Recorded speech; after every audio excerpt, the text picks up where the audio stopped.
Fibre and Land International Group, and he'll be talking about his story so far, history, learnings today, and how to commercially scale hemp. And you know, we've been talking a lot about research in a lot of the talks so far today, and you know, what I love about Rob is that he's very much about research. He says, "Show me what the data says. Show me what the data says," and that's music to my ears as a scientist.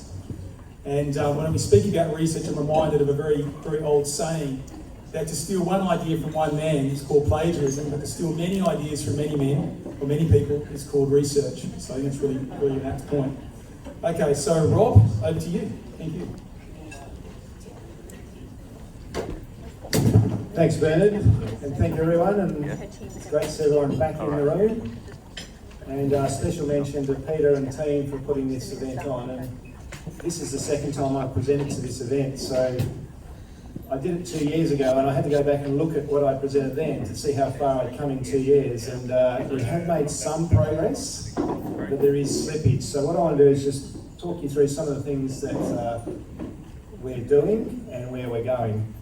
And you'll see down the side there the whole business we're involved in. So we're actually got a fertiliser and a farming system that's biological, and we're currently growing hemp, but we will be growing other crops in rotation.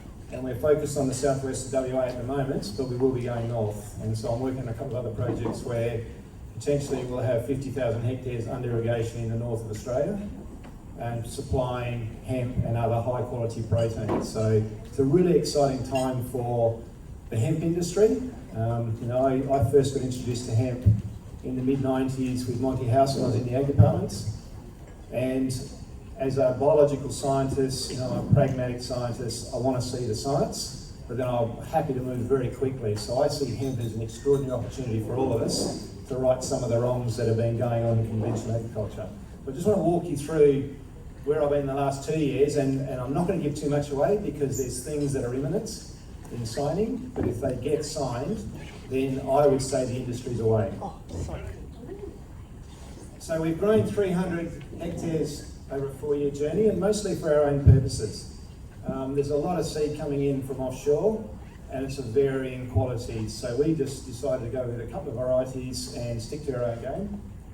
And we've worked across the southwest, and we've also looked at dry land and irrigated, and yeah, I'll explain where we've gone. And we've also looked at seed cleaning and drying. I don't know, when I presented last time, we were drying on the floor. You know, we'd harvest it, drop it on the floor, and then we had a 70-year-old seed cleaner who was the father of the farmer we were working with, and he'd just walk in, strip off, not literally, but boots off, and just wander through. And you'll see where we've gone, because the seed quality, the seed management is absolutely critical. And we've looked at all the business opportunities that cannabis presents. So when we first set up the company, we were going to be a medicinal cannabis company. We were going to do cannabinoid extraction. We were going to do building and textiles and food. So this is one of our crops last year. So this is a 2020 crop. And those of you that know irrigation, that's a centre pivot. And that centre pivot is right up there. And this crop grew up into it. Beautiful crop. I'm going to show you the fishing shots. That's me with my fish. And it's not like this, I'm actually right beside that crop, so you know, let's say it's 2 metres plus, and that was still growing at that point. So big crops, and at that point, that crop was possibly going to go for seed and biomass.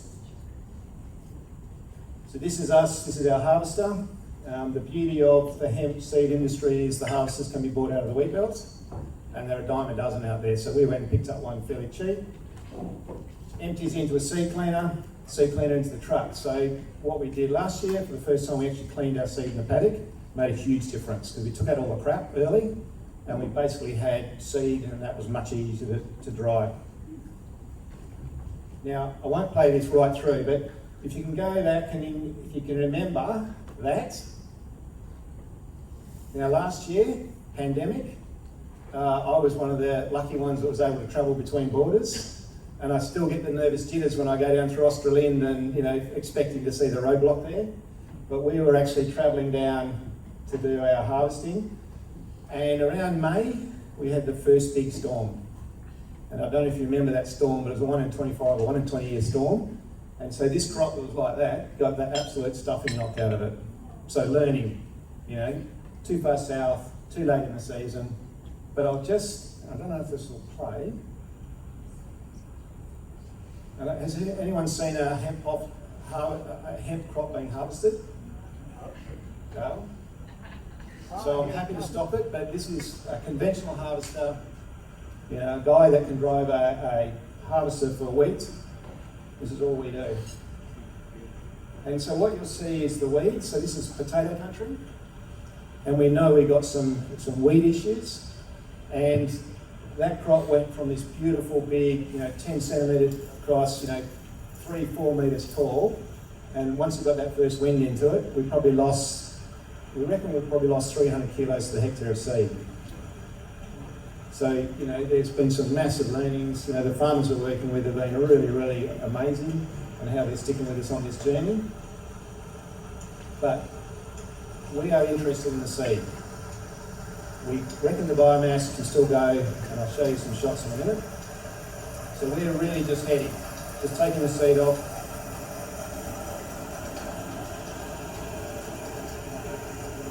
With that, it gets wrapped around everything. It's a nightmare, you know. You've got to actually stop every couple of hours, really sharp knives. And so, you know, for the biomass image, we can see how strong this is. You know, to see the horseshoe, when we've got it underneath the front of that machine, you're in there with basically razor blades trying to cut it out. It's really, really strong. So this is us cleaning. So no more on the floor.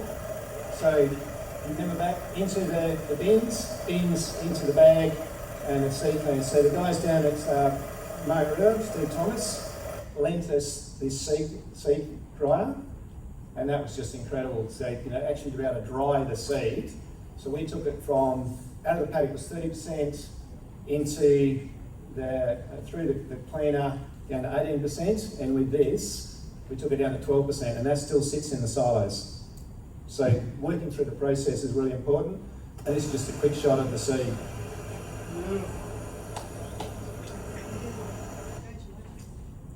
So we've got 50 tonne of that seed. And I'm going to where the problem is right now. Some people want to buy it off me for grain at, let's say, $3.50 a kilo. And I'll tell them they're dreaming. We've got to go in for processing. We've got to add value out ourselves. From one of our crops, this was a dryland crop, and it was going to be for an experiment in something else which I won't mention, but we used it for the animal feed trial that Bronwyn's managing. And so we harvested. It wasn't the best quality food source, but we sent a number of bales away to DPIRD, and we're doing these animal feed trials because there's a lot of seed that still sits in the ground, and what we're seeing now, unfortunately, in our potato crops is there's possibly 500 kilos of seed. So the poor old potato growers are trying to work out if they should be harvesting potatoes or hemp. And so there's a few challenges that we presented to them, and all hail to our farmers because they're the ones that are hanging tough. That actually, 13 bales went to Mo River hemp processing. Gary and David and Georgie, because they wanted some stalk to trial in their decorticator, and apparently it worked. But we're looking at that going, that's what we're going to provide to the market. It's going to be stalk after our seed harvest. We have tried to get the biomass, the builder companies, to actually contract us to grow biomass for them. And we can't do it without a contract, because those of you that know, the biomass is harvested at male flower. Male flower, it goes in, there's nothing, there's no female seed, there's no seed. And if I can't get money for that product, I can't do it. So my investors, you know, my farmers who want to get paid, I could have circa 300 times 10 tonnes of the hectare, 3,000 tonne at $250 a tonne, and it's useless to me. But happy to sign up to the contract, but the contract is absolutely pivotal. So we're supporting Margaret River hemp processors, we're supporting Bronwyn in her work with the animal feed trial, because these are all things that will develop the industry. So learnings today, and not actually having to go to anyone, but it does need nutrients. And I hear people say, oh, it doesn't need nutrients. It's a crop. And those of us that are farmers, to say that we don't actually put nutrients on a crop, unfortunately it'll fail. And it does need watering. We tried the dry land irrigation. We just had another 12 hectares fail under a trial in Vass. And Vass, it's always meant to rain. And if it's not raining in Vass, what hope have the rest of us got? So we're staying in the greenbelt, we're staying where the water is. And that's why we've got an interest around Manjimup, Pemberton. We're now in Hardy, and we're going to move further north.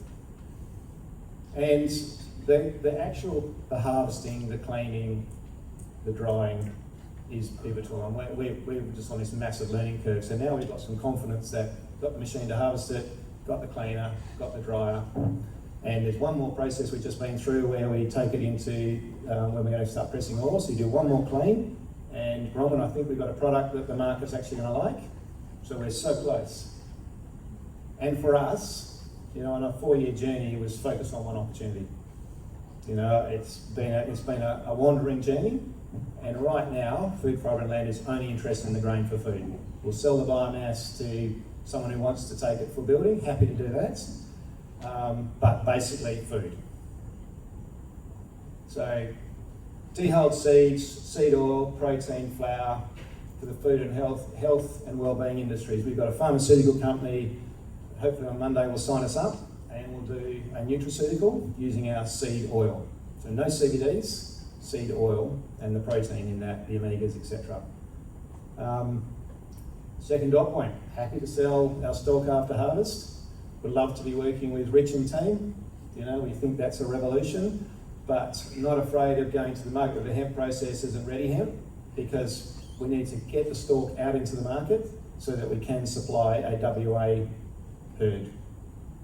Donald, you've done a great job bringing the product in, but what I'm seeing is that people want WA product. Certainly the seed products, we've got 20 companies, West Australian companies and, funny enough, East Coast, that only want a WA product. Because the East Coast products, not all of them, but some of them are backed by foreign companies. And I still question where all this seed's coming from. And I think you were talking about that Canadian oversupply, and there's a Chinese oversupply as well.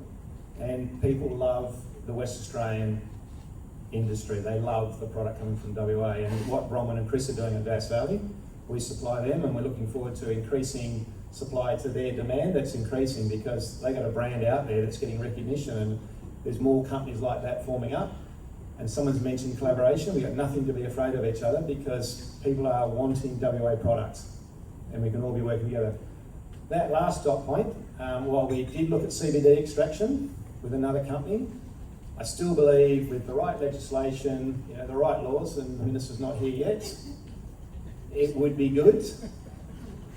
And I don't see why we can't, but we've got Canaponics here, Rod and team, groundbreaking, and we'd love to be supplying them with all the flower head, all the bud they can possibly take off us. And that's an opportunity. All we just got to do is get the laws right. And it's not a no, it's just a how. What do we need to do? And I'd have to say some of the guys in DPID are really keen to see how we can exploit it. Welcome, Minister. So we've got a raw seed. We're now concentrating on processing because I'm not selling our seed as a grain because there's no value in it. I'm just basically giving it away. We'll lose money and we won't be in business.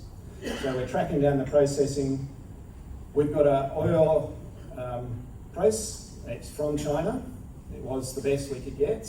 We had a West Australian company do work on the electrics, because everyone who's ever bought any machine from China knows that the wiring's all wrong. And we also spent money on the food grade, so a lot of the stainless steel, Chinese stainless steel, is not up to our standard. And unfortunately, this company who told us they could do the work has put us back 2 weeks, because when we went to turn the machines on with our engineer, he said none of this machine, the electrics don't work and all the parts are all wrong. So we were hoping to be pressing oil now, and it'll probably be 1st of April, fingers crossed. As I said earlier, we've got 20 companies. Now we will not be able to supply those 20 companies with product ourselves. And that indicative number is 25,000 tonnes. Now that equates to 25,000 hectares that we would have to grow in order to supply those companies that want our product. And I'm only talking about the dehulled, the oil, the flour. There are lots of other products we're exploring where we can add value to the hemp. And we're also still working with those companies that want the stalk and the herd for their building. And that last point, if you think about hemp as a food source, and Bronwyn mentioned the endocannabinoid and the cannabinoid, and you think of those of us that we all need omegas. Where are our omegas coming from right now? How sustainable is that? And hemp, I see, has got a really great niche to fit into that. I have to acknowledge our investors. We're a private company, not listed. And who knows where our path will take us, but we have had some great support from the high net worth individuals. Without them, we wouldn't have got this far. And I have to acknowledge our farmers. A new company in a new industry, it's been tough going for them. And we're all just hanging in there. We'd all love to get paid, but we can all see this opportunity that's coming. And I honestly believe, after the pandemic, and after the last few years, and the desire for people the demand for high quality, nutrient dense food, I think the hemp industry's got a huge opportunity in front of us, and WA grown hemp specifically. Thank you.